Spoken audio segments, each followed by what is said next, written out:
Hello, everybody. Here we sit. It's Ron and Hope Unfiltered. I got an eyelash in my eye. It's going to make my eye red during the podcast. You need some Visine. Blow in it. It didn't help like it's normally do.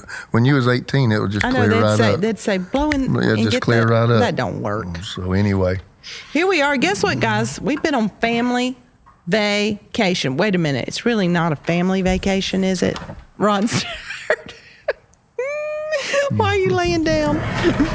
It's called a family trip. Yeah, we told them there are no family vacations, there's family trips. Wouldn't take nothing for it in the world. No, but it's exhausting. Oh my gosh. And when I'm sure everybody listening who has children knows that it's exhausting. So how many people total? 15? 15. 15 total we were navigating through. 5 grandkids. Yes. And 3 rental cars. And even some other people that visited us down there that made the group almost up to 20. Yep. And so makes for some interesting trying to get 20 sandwiches for lunch. 20?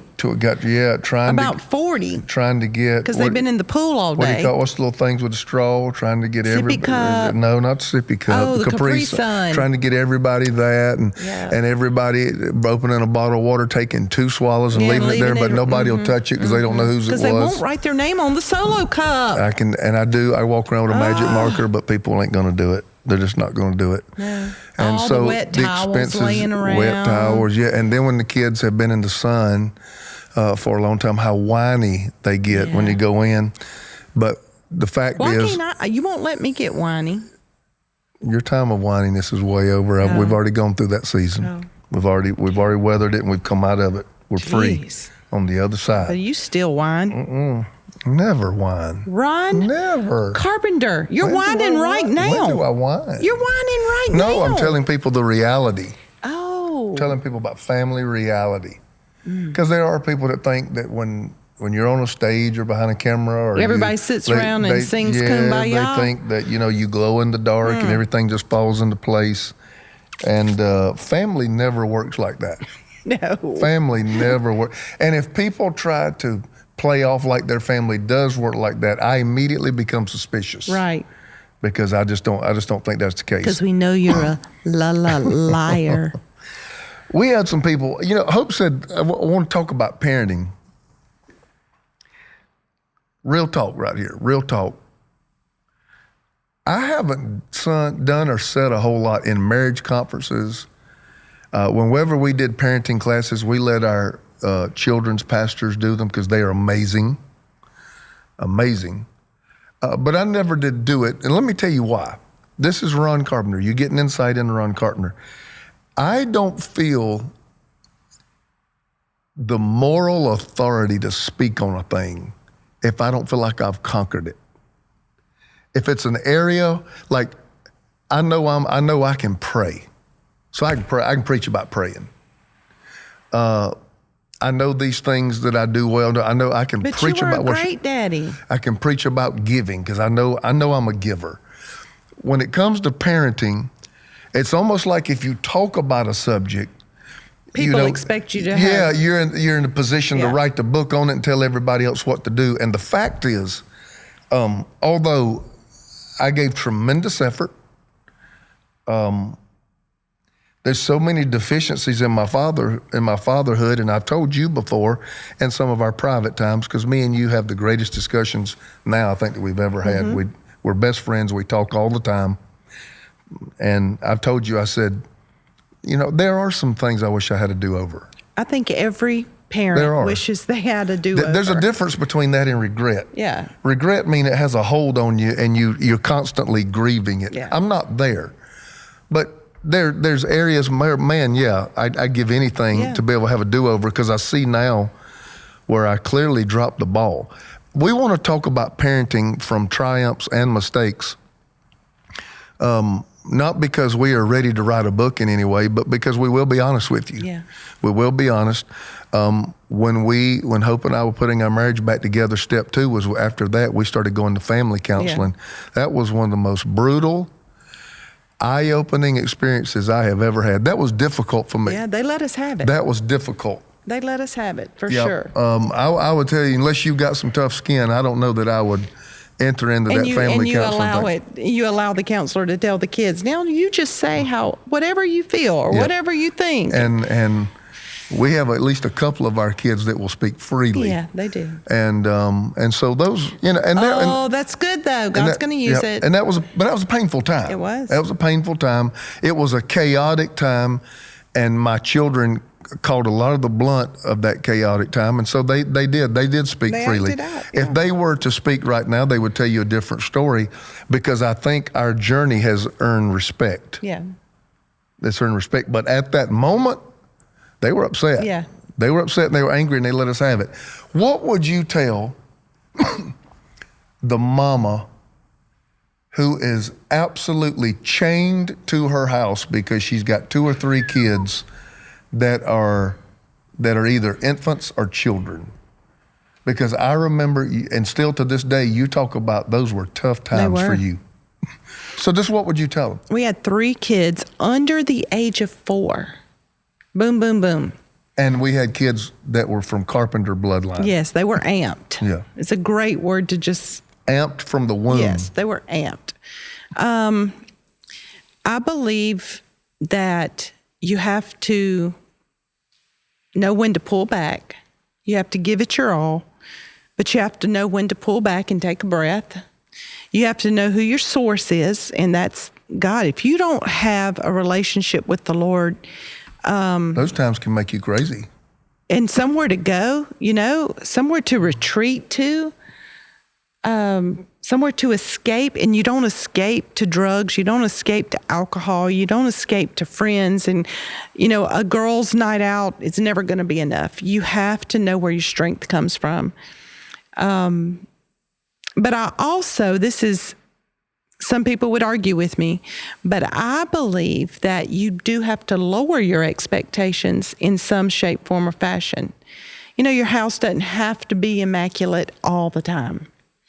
You don't have to cook a 4-course meal honest with you, every and we time. kept, me and you, together. But I think that's we what kept strained our house us. immaculate. I think it strained us so bad because I was so driven to perfectionism. I mean, my house had to be clean.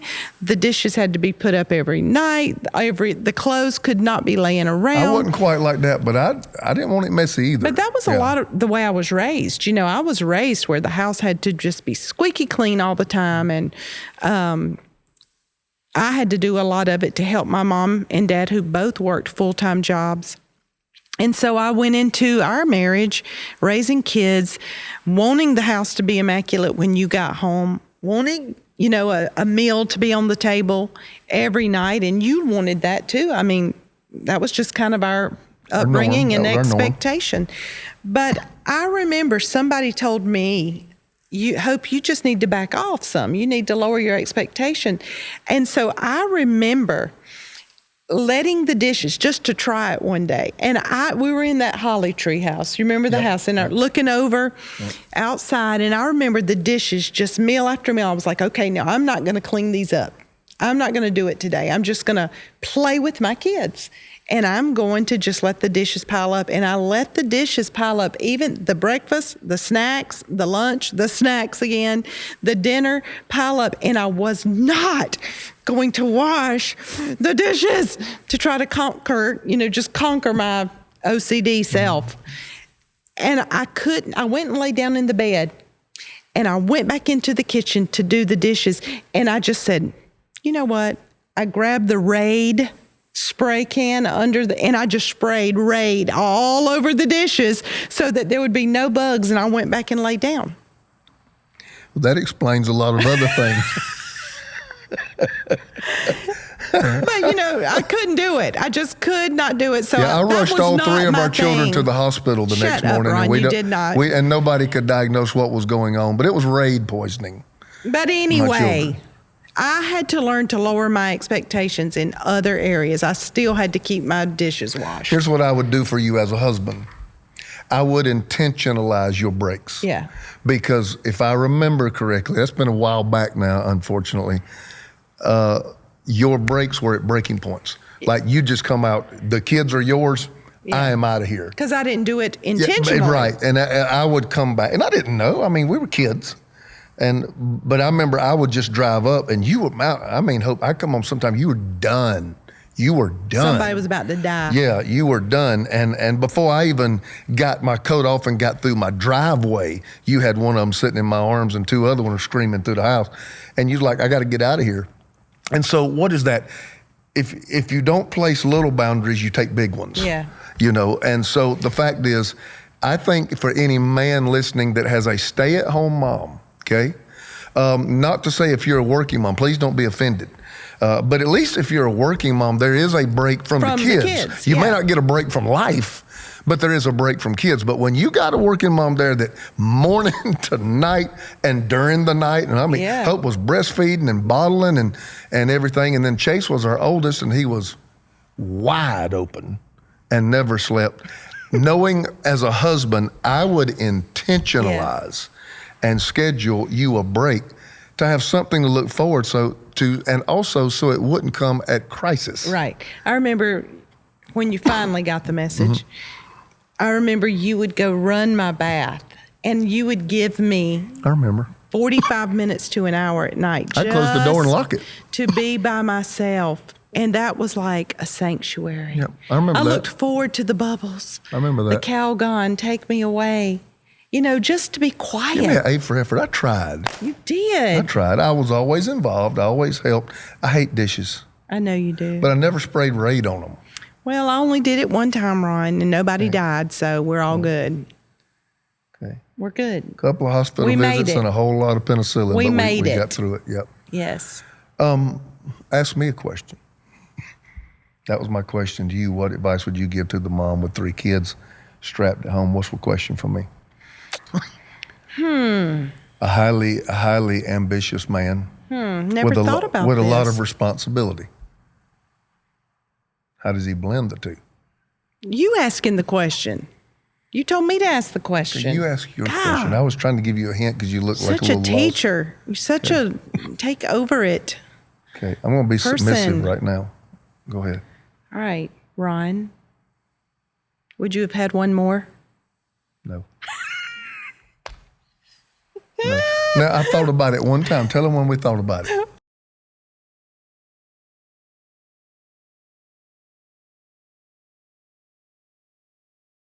I slapped him, and then we proceeded off the plane. Yeah, because we were 50. Yes. When he I was said joking. That. He was just joking, saying that, you know, what really joking? It's a change in life, so let's try for another baby. Anyway, no. No, I was scared after 2. I came from very small families, and nobody around me had big families. And so when she started talking about 3, and I started thinking in my mind, that means I'm officially outnumbered.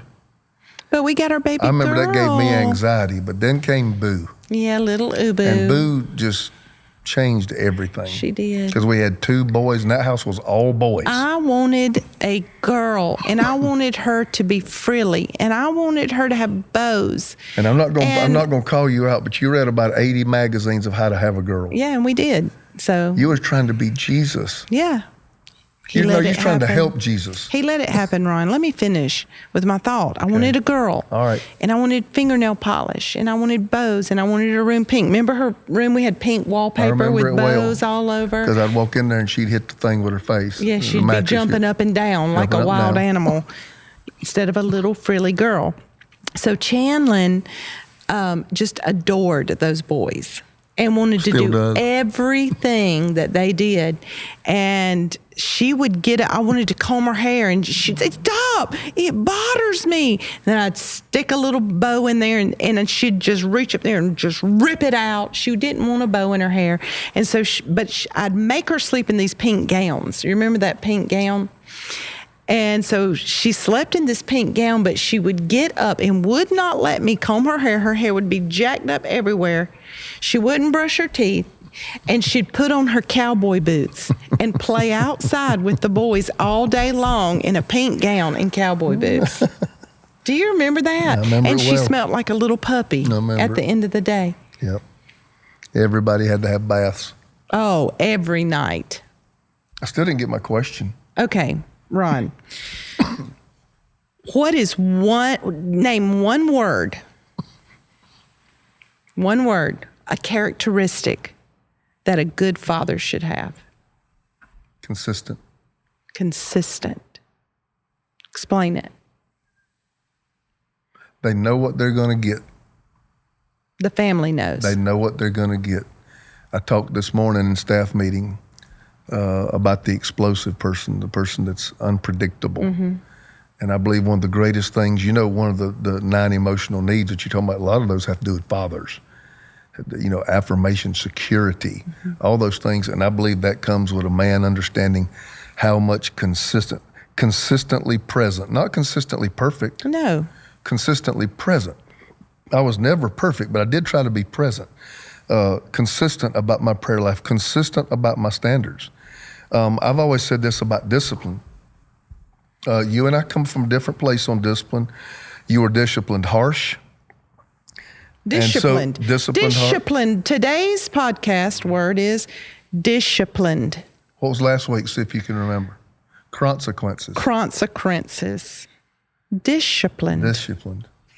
Okay. There's something in the Bible about mocking your husband. Oh my God, what is wrong with you?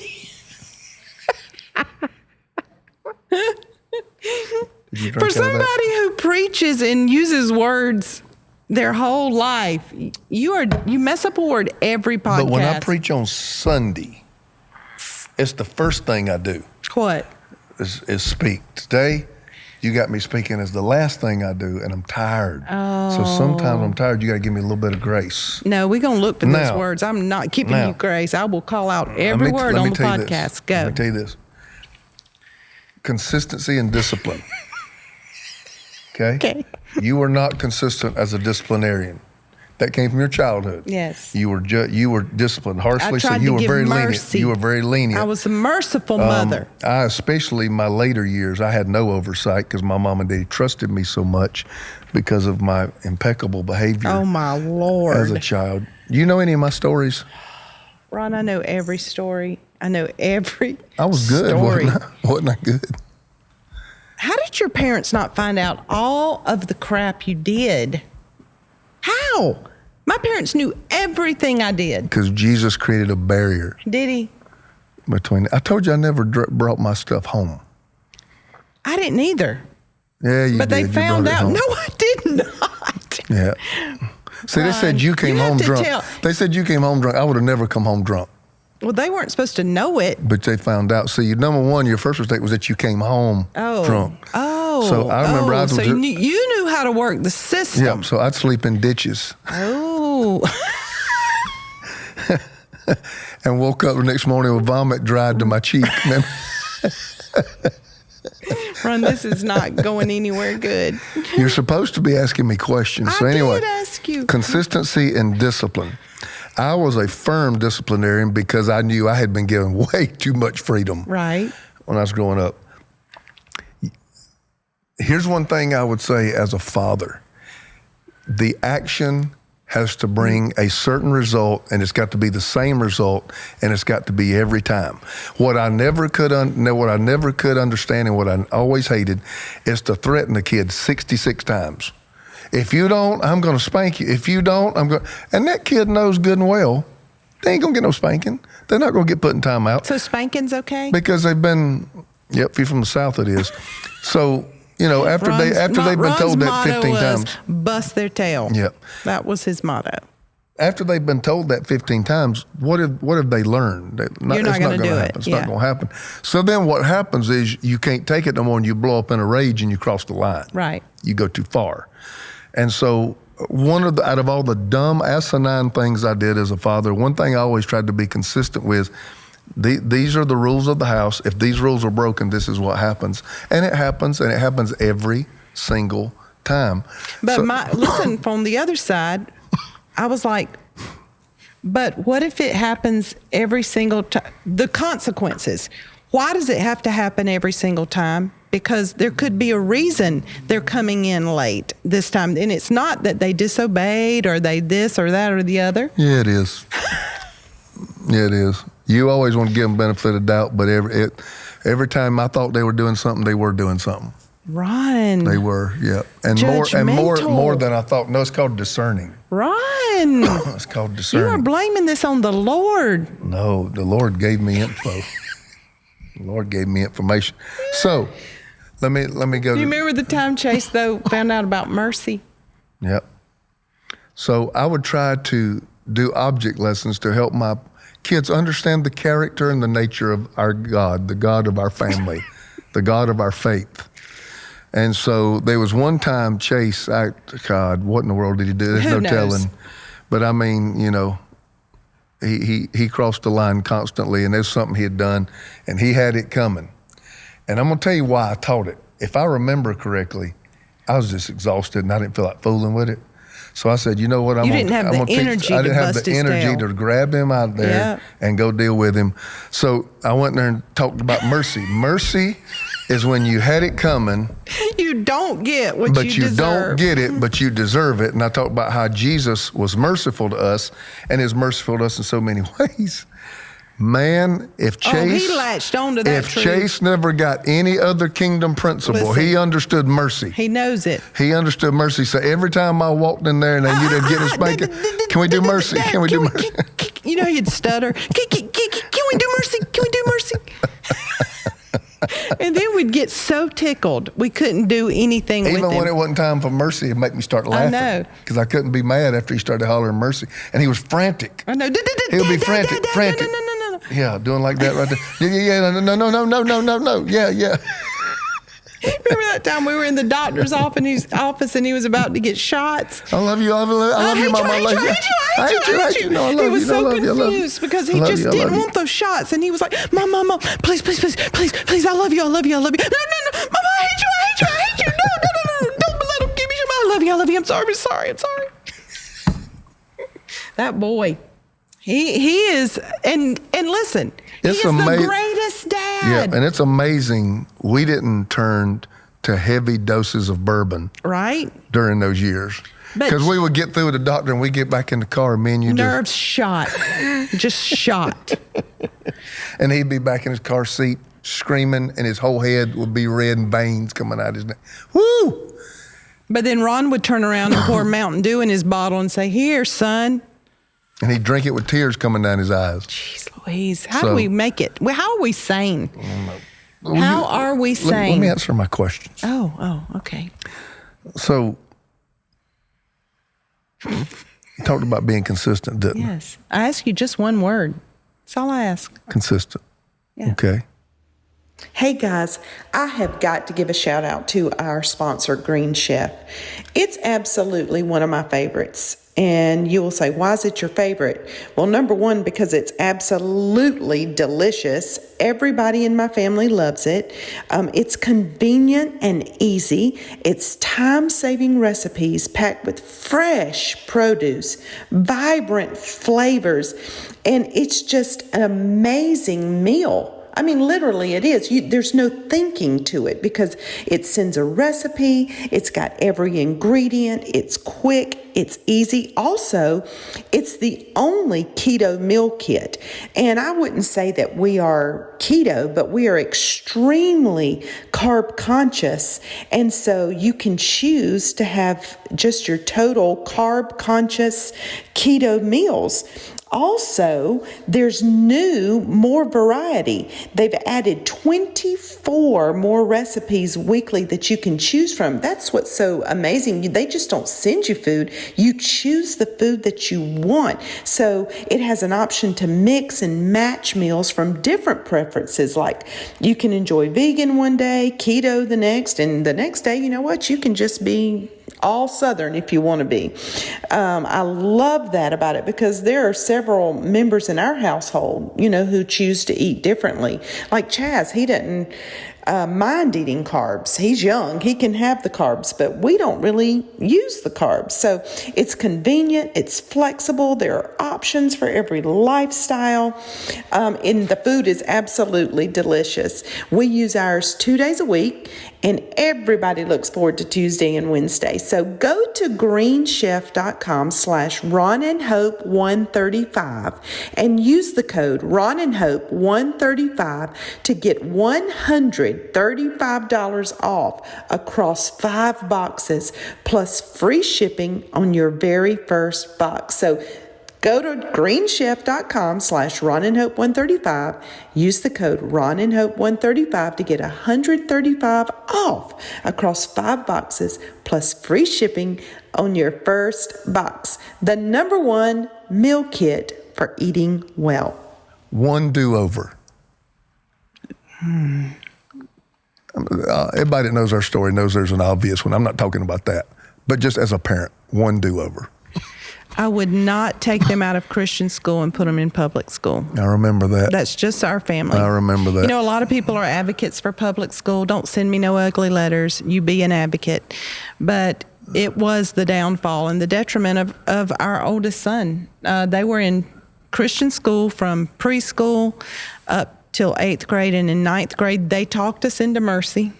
They talked us into letting them go to the high school.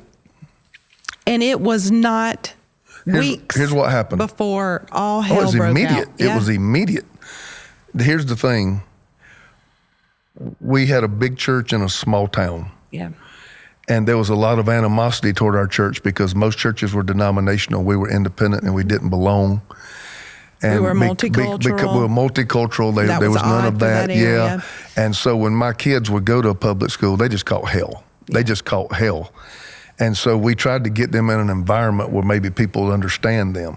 They talked us out of that and going back to the public school system. It really don't have anything to do with the public school system. I got a problem with that. It had to do with them being in an environment when they got mocked. And when they got mocked, what did they do? They went as far away from that as they possibly could. And it brought for a lot of days of tears. There was pressure on our family anyway, all just the by time. being in ministry. There was opinions. So opinions, Glass ministry, house. glass house. So we needed to protect them more. And I feel like now looking back that was a mistake. It was a mistake. It was not protecting them. It was opening them up to more And the results ridicule. were immediate. Yeah. And so for us, I wish we would never have done that. But, you know, God He does work all things out. He does. And Chase ended up marrying his high school sweetheart. Been married over a decade. Yeah. And Chase is an amazing father. The best. I mean, the best.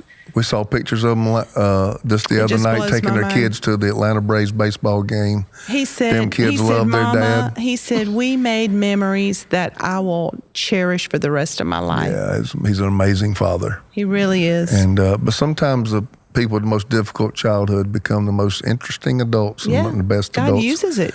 God uses it all. He doesn't waste anything. Another question. You're asking me?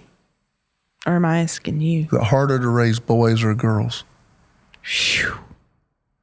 Personally, I think girls. Coming from my perspective, from a woman. I would say a girl as well, because as a man, and I'm a manly man. I'm not a softy. I'm a manly man. As a man, it brought out a lot of fleshly traits in me because of my protective instincts. I'm never a fighter. Yeah. And there was some kids I wanted to kill them. Yeah. I mean, I wanted to choke them out. One of them pushed her, one of them cussed her out or something. Oh my gosh. And as hard as you were on the boys, you were not that hard on her. I was not hard on her, and the boys let me know that. She manipulated your tail. What? Yes, she did. She did. That was your little boo. Your little boo. Remember the time I took her in that room and spanked her? Ron is lying. I'm going to show you what he's still got in his phone. If you are watching this, her name, if you could see that, is Boo. It's still Boo. What's my password on my computer? Computer. You don't tell that to the world. Yeah. No. It has to do with Boo. It has to do with her name, I ain't Boo. got nothing saved in my computer. I Ron don't care. Carpenter. Anyway. I don't even know how to do a file. You don't. No. You really don't. No. Or an email. But anyway. I just study with it. Oh, God. Girls are harder. Yes, Girls are harder. They are. Because there's more at stake. There's more. And just the attitude. Well, there's more lifelong crisis decisions that have to be made when they're not emotionally ready to make it. The cycles. Boys are boys, and it can drive a dad nuts. Yeah, boys are pretty predictable. But yeah, it can drive a dad nuts because, to me, girls, this is not my girls in my house, it's in general. To me, I never thought the girls in my house, even you, I'm always telling you to be careful. I told you to be careful today. Mm-hmm. Driving.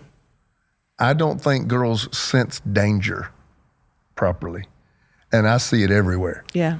And so that brings out the animal in me. And Channeling had a way of always pushing the lines that kept me frantic almost. You remember that? I do. It was about a year or two where, and with the boys. And that mouth. If the boy, yeah, her mouth was tough. And now look. That mouth. I came to you about that. I said, now baby, I've had 2 boys and I'm a boy. I said, Channeling is mouthy. And I said, how much of that do I have to understand is emotions and hormones. menstrual cycles and when does she need her behind busted? I said, because sometimes I don't know the difference between the two, because I remember that was a struggle for me. Because sometimes you come in and Ron, she's on her period, you need to, and I'm trying to learn. But then, when she walks in and just straight up disrespectful, it's hard for me to blame that on a menstrual cycle. Right. So that, I remember that was hard. You'd never seen me act like that emotionally. No. There were times like you that. didn't feel good, but you never had an attitude. No. And Channeling she could say things. Mouthy. Man, she could say things She's that still were mouthy. tough as a. Sometimes she still needs, Channeling, you listening to this, sometimes your day still needs to just bust that tail.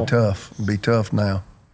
That day's a little bit past now. But she's But so much fun. Tell them about the time I took her in that room and I disciplined her. Listen, he took her, he said, now Channeling, come here, I'm going to take you in this room. No, I came home and of course Hope don't spank them all day and tells them wait till your daddy gets home. So I get to come home and spank everybody. Because he likes to spank them.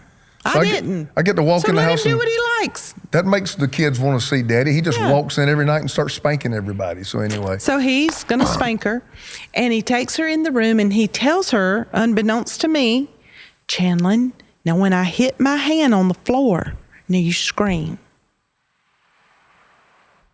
Can you believe he did that? He's faking spanking to appease me. So when we walked out of the bedroom and you were standing there, what did we look like? Y'all were laughing. I'm like, what is happening right now? There is no way. He was doing this. Like 3 pops on the floor and she was like, fake. And I'm like, what is going on here? So see, I wasn't the only one who went back and forth on discipline. You did too. With Channeling, I was not consistent. No, you weren't. I was not. But that was the first time I'd had a girl. Yeah. And you should know how I am with girls.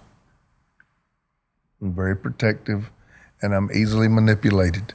I don't manipulate you. Easily, but the fact that is the sin of witchcraft. You got to be and careful I will what you not ask be associated with that word. I wasn't saying that. If you want something, I will move heaven and earth. You're so generous to make it happen, and that's just the way I'm built. And so Channeling comes along, and she picks up on that about 7 days old. And so mama and daughter just worked that thing while they're in the house. We got a few more minutes. Let's try to do this quick, 4 or 5 minutes. I think what we need to touch on though before we end, we need to talk about agreement. What we've been talking about is a lot of it is where we weren't in agreement, the mistakes we've made. I believe as parents, it's so important to be on the same page. Because if they catch you that you're not on the same page, that's their wedge. Yes, they will run that house like a circus. If they ever... Me and Hope would always have to pull off to the side and get in agreement, even if we weren't, because when the kids find you are not in agreement, that's the wedge for them to basically get in and get their way. You'll give them their way just to quit the chaos from the disagreement. Yeah. And so they're cunning little creatures, and they know how to work these things really, really well. They're born into sin. Yep, they are not born speaking in tongues and prophesying. No. They're born into sin. I am so excited to tell you about my weight loss with our great sponsor, Noom. We just got back from our trip to Greece, and I knew that we would be doing walking, and we did. We had 85 to 90 steps just down to our room, and then the same amount of steps back up. Man, it was a lot. So I wanted to drop a few pounds before I went. Well, I said, okay, I'm going to use this app. I'm going to try it. And I checked in every day. And I knew by my test at the beginning that I would eat, when I was bored. So that was a huge trigger for me. And I listened to the daily lessons for 3 weeks. And I know that every journey is different because every person is different. Well, guess what? Are y'all ready? I lost 5 pounds before my trip. Woohoo for me. And since I've lost the 5 pounds on my trip, I lost an additional 3 pounds. Y'all, that's huge. Most people gain weight on a vacation. So whatever your weight loss or your health goals are, this flexible program focuses on progress, not perfection. Progress, not perfection, and that is so good to me. So stay focused on what's important to you with Noom Weight's psychology-based approach. Sign up for your trial today at Noom.com/Ron and Hope. That's NOOM.com/Ron and Hope to sign up for your trial today. What would you tell ending comment the parent with the wayward child? Been there, done that. That was the most painful thing about child rearing you could ever go through. 2 things. There's not enough words to be said about prayer. Praying for your children. That's what they didn't want to hear. They wanted to hear, what can I do? But the prayer is when you can't do anything else, when you've done all you can do. You just stand firm and you pray and you believe and you trust them. They're not yours anyway. My kids are not my own. Your kids are not your own. They are we're borrowing them to shape them as arrows and throw them into their future for their purpose. And you just have to pray and believe that the Lord's got them. And then secondly, to love them unconditionally, no matter what. I was going to say the exact same thing. See, we've parented 3 kids together and are still parents. Well, we're still mother and father. Right. I was going to say prayer and unconditional love was going to be. Let me add one more. You can't intercept pain. They got to have consequences. They will never change if the consequences of their actions are never experienced. Yeah, if you keep just And for a while, I was a great interceptor. You were too. Yeah. I would get in the middle. I'd see it coming. I'm like, I can't let that happen to my baby. Yeah. And I get in the middle of it. But what happens? Then you become that terrible word enabler. Yeah, it's true. Because what you think is, when you say unconditional love, that's not unconditional acceptance of actions. Right. Unconditional love is, you're going to do that mess, you're going to have to do it somewhere else, but I love you and I will be here when you're ready. No questions asked. And I think we had to get to that place where we quit the enabling, we let them feel the consequences of their actions, and then when they come back around in pain, we were there. Yeah, it's like the prodigal son story. We were there. The father let the son leave. He let him go off into riotous living, the Bible says. Squandered all his father's money, his inheritance. He did not chase the son. I felt like I could always will my kids to freedom, but I couldn't. So I knew when she said prayer, I would go, you don't have control over the situation. Yeah. So you got to go to someone who can get control of the situation. But when they come home, what did he do? Yeah. Put the ring on, kill the fatted calf, Had throw a a party. party. My son who was lost is found. My son who was dead is alive. Yeah. So anyway. Stay in your position. We might not have helped you a lick. But this podcast here, if you just wanted to hear sermons, you can do that online. Go to the vault. Go to YouTube. You can get all them you want. This is a little bit about letting you into our life, real, raw, and relevant. inconsistencies, good decisions, bad decisions, everything. And we didn't want to give a parenting class. We just wanted to give you insight into the fact And give you hope. You don't have to get it all right Yeah. for things to turn out right. Because our kids today are all serving God. They all work for the ministry. They work for the ministry. They're great parents. They're not perfect. They still have ups and downs and trials and fights in their marriage and show up to work late and they don't get it right all the time. But they are, listen, a million miles from some of the struggle they were in high school and teenage years. So you just keep doing what you know God's told you to do. Raise them up, train them, get the word of God in them, pray over them, and when they're old, they won't depart. They won't depart. We love you. Love you. God Till bless you. next We'll see you time. next time.